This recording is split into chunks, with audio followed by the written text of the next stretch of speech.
In 1960, work began on the biggest urban redevelopment program in Europe, a 20-year program involving 5 square miles, a twelfth of the city's area.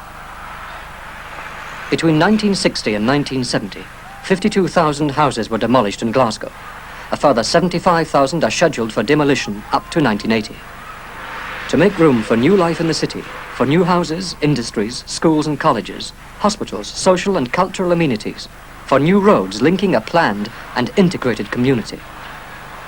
Noise, dust, confusion, the sometimes painful transformation of familiar landmarks. This is Charing Cross. But Glasgow's future is planned out in the heads of planners, stage by stage modelled in balsa and plastic, presented to the public and their representatives, argued and approved. Construction work in the Kingston Bridge began in the spring of 1967.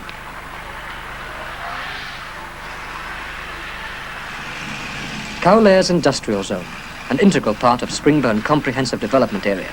There are 29 of these development areas in the city. By 1970, work had begun on 8 of them. Another 10 were in the pipeline. In the city centre, Victorian grandeur, the Duke of Wellington, and a bank for the 1980s. The best of the old keeps its place in the new Glasgow.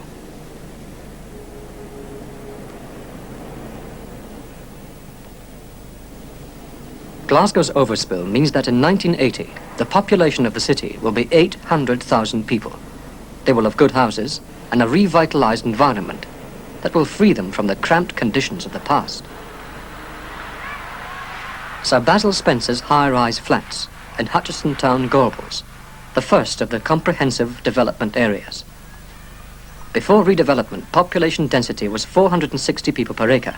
Now is 150 people per acre, living with light, space, a sense of freedom. Medium-rise housing at Pollock Shields. The redeployment of land formerly occupied by villas means that more people can live in the district and also enjoy a greater openness of vista.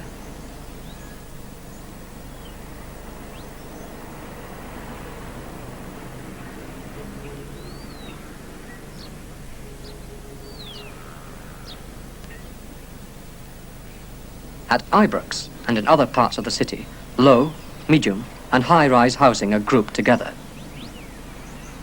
Trees are an important feature of environmental planning. In 1969 alone, 33,000 new trees were planted in Glasgow. Between 1960 and 1970, 40,000 new houses were built in Glasgow, either by the corporation or privately. A further 23,000 will be built by 1980.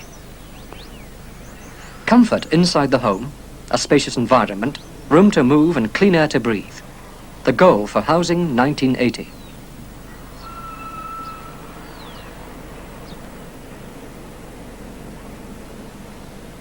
The future of any city develops out of its past, and this is not forgotten in the process of change. Some of the best of Glasgow's traditional 4-story sandstone tenements are being modernized.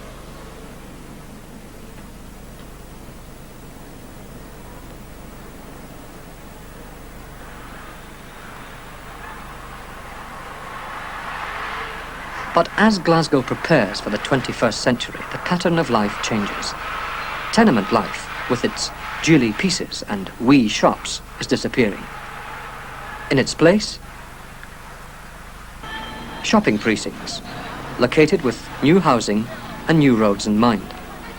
Shopping precincts themselves traffic-free, but provided with parking areas so that cars can serve and not confound the housewife and her family.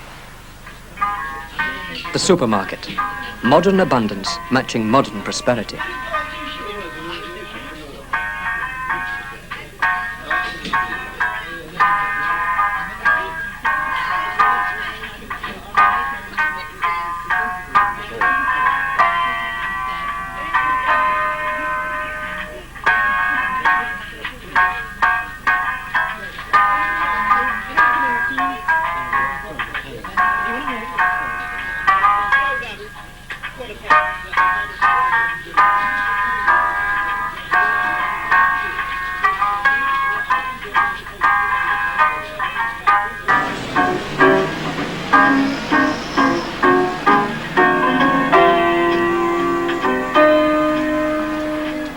Shawlands Shopping Centre.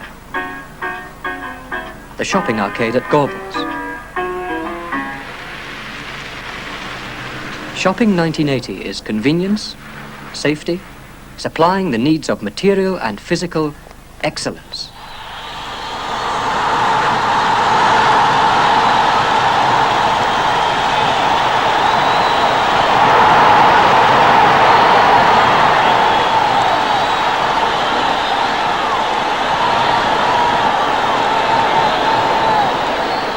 Glasgow made up for not inventing football by creating Celtic, Rangers and the Hampden Roar. The city also has a strong schools and club rugby tradition.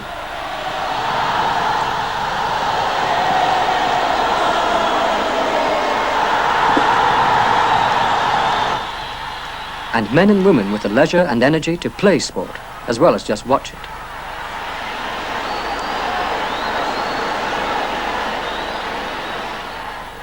Bellahouston Sports Centre, the prototype for several to be built in the city, was regularly used by 7,000 members in 1970.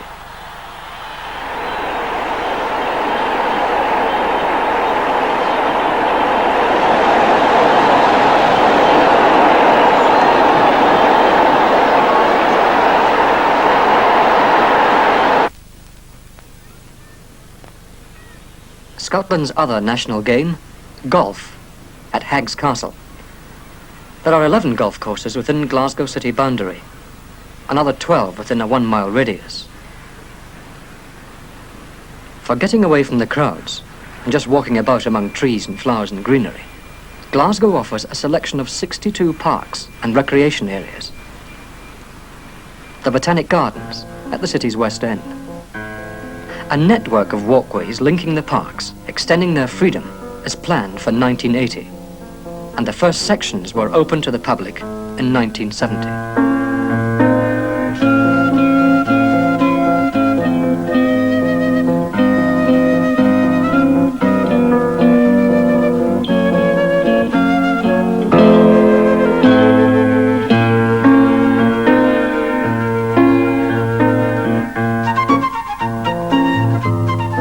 The calm elegance of a former era.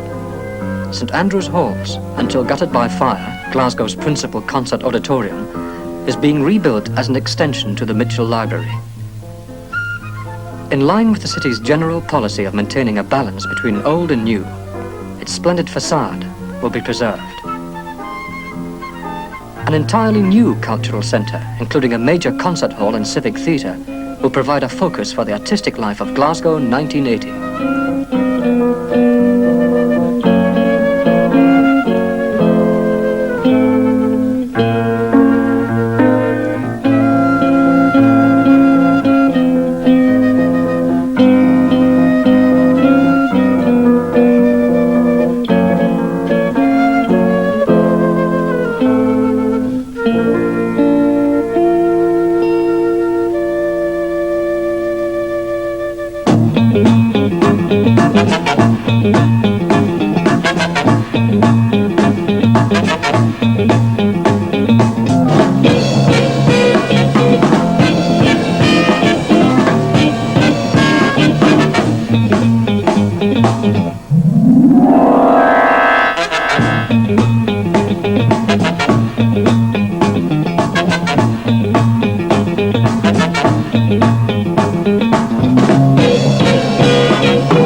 The noise of the city's nightlife dies away, and round midnight, the feel of Glasgow, nowhere more than in George Square. A statue of James Watt stands at one corner of the square. His portrait hangs in one of the city's galleries. In the 1760s at Glasgow University, Watt harnessed the power of steam, on which the city's merchants and industrialists grew rich. The private houses today enrich the city's public life. Stirling's Library, the Scottish Stock Exchange in the centre of Glasgow, completely modernised inside, its exterior restored. Correlative with the period of Glasgow's greatest wealth was a flowering of architectural genius. Park Terrace, one of the finest examples of Victorian grace. Trinity Towers. The Glasgow School of Art, Charles Rennie Mackintosh's masterpiece.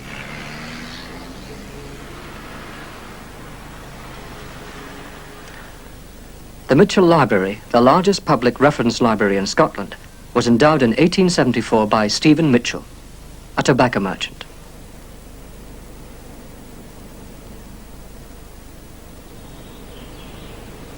Pollock House, designed by William Adam, was gifted to the city in 1967. Glasgow's patron saint, St Mungo, and Glasgow University. Part of the Burrell collection, one of the most important collections of paintings and art objects in the United Kingdom, is on display at Kelvin Grove Museum and Art Galleries. A new gallery to house the entire collection is planned for the grounds of Pollock House, and a competition will be held to find the best design. Kelvin Grove Museum itself epitomizes Glasgow's Victorian opulence. At the city's Transport Museum, monuments of engineering magnificence. A railway locomotive built at Springburn in the boom years of steam and empire. And at Kelvin Grove, a Clyde-built steamship engine.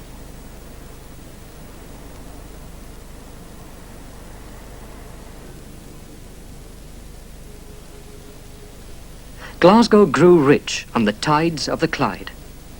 The river itself grew dirtier and dirtier. Strict controls and cleaning up measures are now exercised by the Clyde River Purification Board. And by 1980, the river water will be pure enough to support fish once again. Its banks also will be transformed. Ocean-going shipping will by then be operating chiefly in the deeper waters of the Firth of Clyde. Glasgow docks, Queens, Princes, Kingston, will be filled in, and the recreated land attractively and usefully deployed. The grim lines of warehouses and waterfront factories will be demolished, and walkways constructed, so that for the first time in 100 years, the people of Glasgow will have the visual and amenity benefits of the river freely accessible. Time and the river.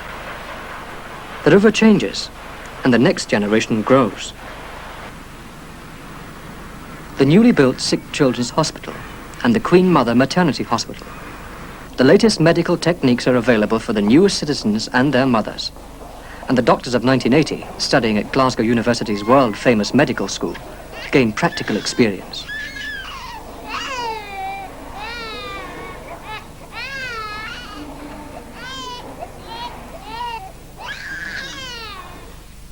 At Jordan Hill Training College, the teachers of 1980. Langside College of Further Education. By 1980, as many as 24,000 men and women from all over the west of Scotland region will be receiving full-time education at the city's universities and colleges.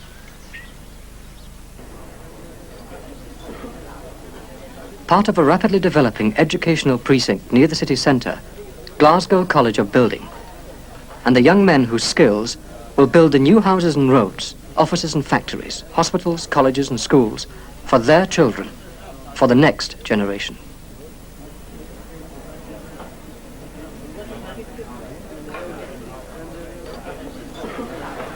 Newbury Tower, an extension of Glasgow School of Art.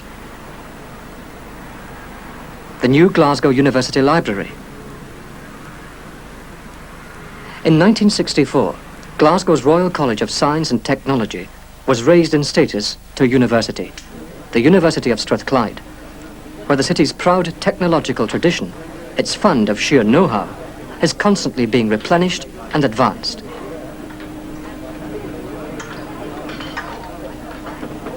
The new Glasgow, with its industrial estates and with the industrial and commercial zones of its development areas, gives its people space to work as well as space to live.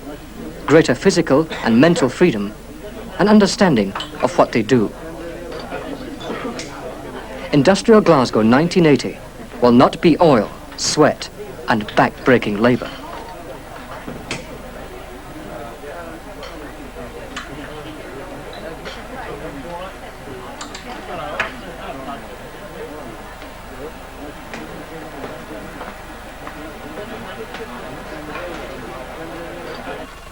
Commercial Glasgow 1980 will not be mindless columns of figures.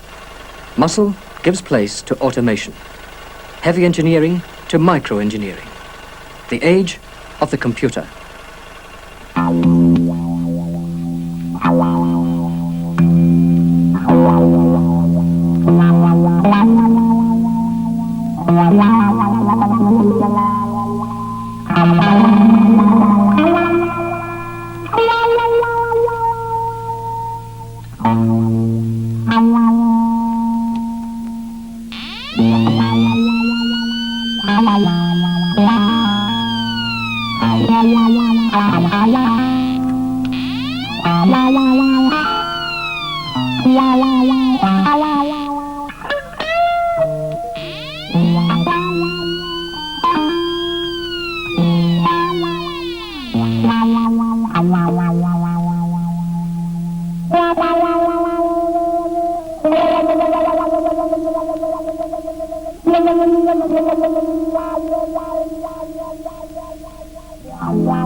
The art world might call these multiples.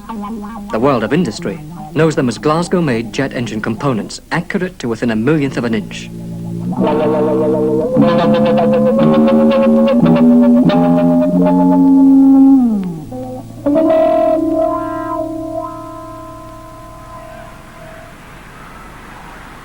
Glasgow consumes and produces, imports and exports.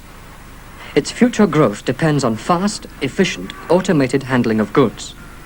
Gushett Falls Rail Terminal in the southeast of the city handles 17 miles of standard international containers a week. Potentially, the Firth of Clyde is a deep-water port second to none in Europe. If the vision of ocean span is realized, the Glasgow region will become a vast container entrepot for the rest of Britain and Europe. Transportation, 1980. Glasgow's highway plan proposes a 4.5-mile inner ring road round the centre of the new city, making the central area easy to bypass, fast to get into, fast to get out of, more accessible. On June the 26th, 1970, a symbolic stage of this crucial development was reached when Her Majesty the Queen Mother opened the largest urban bridge in the United Kingdom. Built at a total cost of £11 million, the Kingston Bridge has a span of 880 feet over the waters of the Clyde. Its 5 northbound and 5 southbound lanes will carry 70,000 vehicles a day in 1975, 120,000 a day in 1990.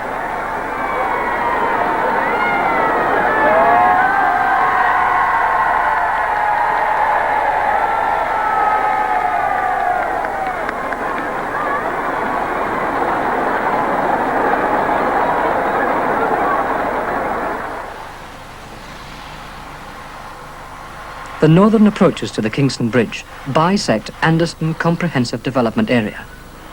Immediately to the east of the new urban motorway are the glittering glass and concrete towers of Anderston's commercial zone.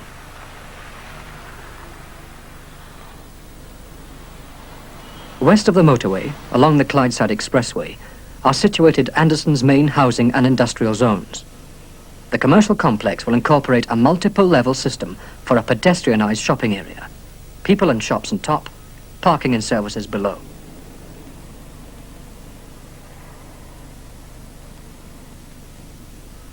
Springburn Comprehensive Development Area.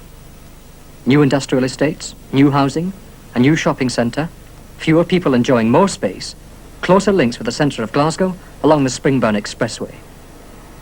Govan Comprehensive Development Area. Redevelopment of the riverside has housing and open space, new intercity to the south and along the links with the Renfrew motorway. Comprehensive development also for Woodside, Pollokshaws, Townhead, Cowcaddens, Rayston, Lauriston, Partick, Bridgeton and other areas. Glasgow's highway plan involves the construction by 1980 of 21.5 miles of motorways and expressways integrated with existing and expanded bus, train and underground services so that optimum coordination of transport is achieved. Faster, freer links with the Glasgow region and beyond, rationalisation and unification of the city's districts. In the city centre, as elsewhere, the segregation of pedestrians and traffic will mean less noise, fumes, anxiety, a more bustling, thriving commerce, a happier, healthier people. If roads are the bones of the new Glasgow, the flesh is the areas of development and redevelopment. Change on the scale that Glasgow has undertaken inevitably brings with it disruption, dislocation. But the aim is clear, a reorganised and better city. The greater leisure opportunities of Glasgow 1980 are illustrated by the network of walkways which will by then be in existence. The Kelvin Walkway will link up with the Highland Way, taking the hiker on a continuous nature trail to Loch Lomond and points north.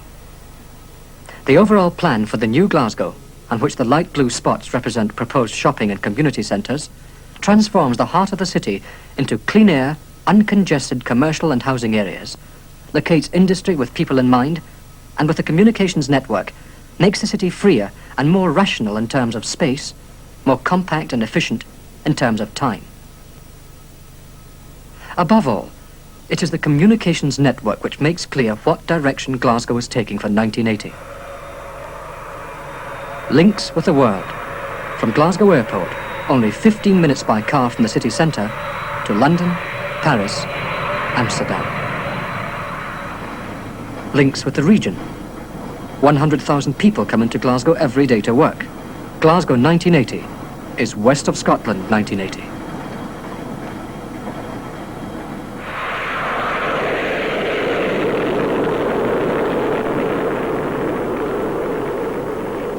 A city with a future as big as its past. A city of fighters, whose response to a challenge is usually bigger than the challenge itself. A city whose energy has perhaps too much in the recent past been frustrated and corrupted into violence by apparently insurmountable social problems. But an energy which today is expressing itself, rediscovering itself, through the dynamism of change, difficult but necessary change, towards planned freedom, mobility, a more happily coordinated and prosperous society.